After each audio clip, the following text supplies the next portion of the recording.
میں جو بھی چیز ہوگی سایہ اس پر آگا. اب وہ جو سایہ ہے، سایہ کتاب سے کہتا ہے کہ تو بیچ میں سے ہٹ جا، میں نے سورج کو دیکھنا ہے. اللہ اکبر. اللہ سایہ کتاب سے کہتا ہے کہ تو بیچ میں سے ہٹ جا، میں نے سورج کو دیکھنا ہے. تو بھئی تیرا تو وجود ہی کتاب سے ہے. اللہ اکبر. اگر کوئی بندہ یہ سوچے یار میں تو اللہ تعالیٰ کی بارگاہ میں مانگ رہا ہوں، اللہ سب کی قبول کرنے والا ہے بے شک، لیکن مسلمانوں کے لیے رسالت، وہ نبی علیہ الصلوۃ والسلام کے وسیلے کو بیچ میں رکھ کے جب دعا کرتا ہے تو اللہ اس کی دعا کو رد نہیں کرتا. بے شک. اور صوفی صاحب اس میں تو کوئی دو رائے نہیں ہے. ہم نے اللہ کو ایک مانا محمد عربی صلی اللہ علیہ وسلم کی وجہ سے. انہوں نے قرآن کو اللہ کی کتاب مانا محمد عربی صلی اللہ علیہ وسلم. انہوں نے حکم دیا کہ یہ قرآن ہے، ہم نے مان لیا قرآن ہے. انہوں نے کہا یہ قرآن ہے، یہ حدیث ہے، ہم نے مان لیا قرآن حدیث ہے. ہمیں تو سونا جو بتاتا ہے کہ یہ قرآن ہے، ہم کہتے ہیں یہ قرآن ہے. جو ودوہا کے مکھڑے سے بات نکلتی ہے ہمارے لیے وہی دین ہے.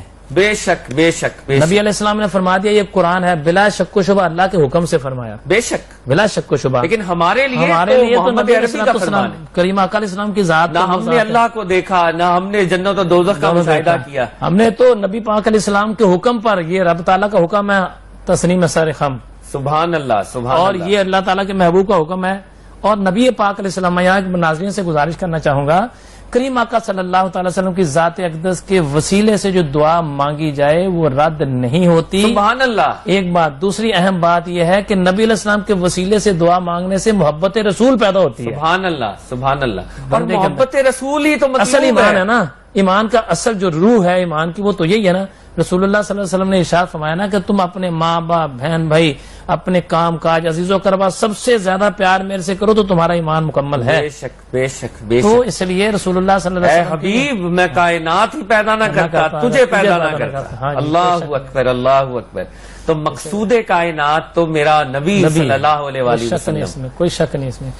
اچھا صوفی صاحب، دعا کے ہم اگر دوبارہ واپس آئیں تو دعا بھی وہ ہتھیار ہے، یہ بھی آتا ہے کہ دعا مومن کا ہتھیار ہے، کوئی شک اسلحہ ہے، اور اس سے اس کے کام بنتے ہیں.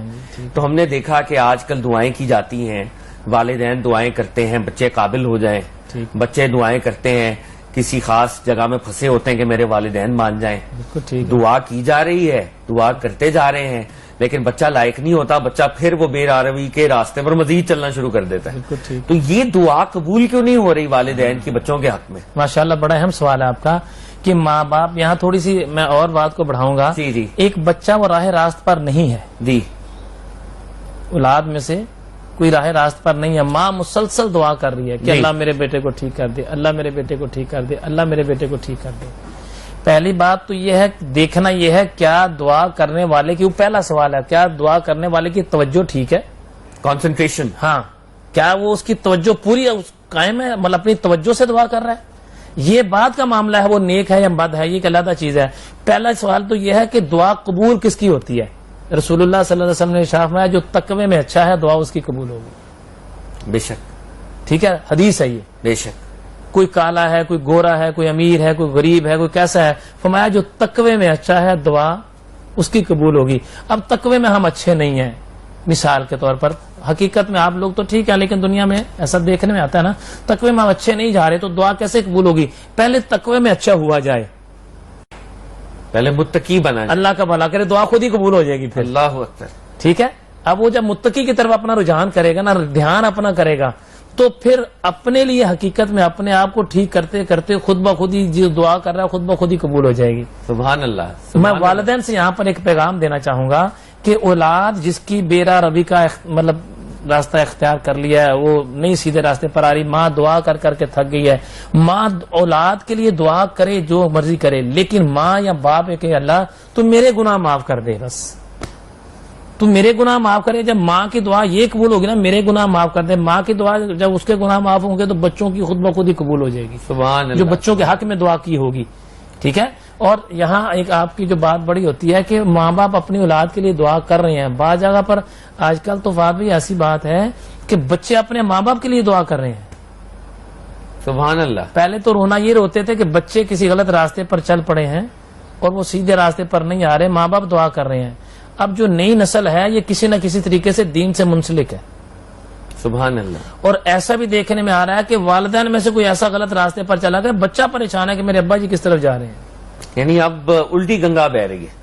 ایسے معاملات ہو گئے نا, کیونکہ انہوں نے اس والدین کو اپنی ذمہ داری کا احساس نہیں ہے, اللہ کا بھلا کرے, اور اولاد کو ایٹ ٹائمز دعا کرنی پڑے گی. ہاں جی, کیوں بھلا کہ اب کوئی بھی انسان, ماں باپ ہو یا اولاد ہو, جی اس کو غلط راستے پر جاتے دیر نہیں لگتی. اسی لیے کہا جاتا ہے کہ نسبتیں قائم رکھو, اپنی نسبتیں اللہ والوں سے جوڑے رکھو. یہ نسبت ایسی چیز ہے کہ یہ نسبت آپ کو پار لگا دے گی, نسبت آپ کو سلپ نہیں ہونے دے گی. سبحان اللہ. جب آپ دعا کریں گے, جب آپ سلپ ہونے لگیں, غلط طرح جانے لگیں, تو نسبت جو ہے آپ کی, آپ کا بزرگوں سے تعلق, اپنے پیر و مرشد سے تعلق, اولیاء اللہ سے تعلق, اپنے بزرگوں سے اور دینداروں سے جو تعلق ہے آپ کا, یہ آپ کو سلپ نہیں ہونے دے گا. سبحان اللہ. آپ دیکھتے ہوں گے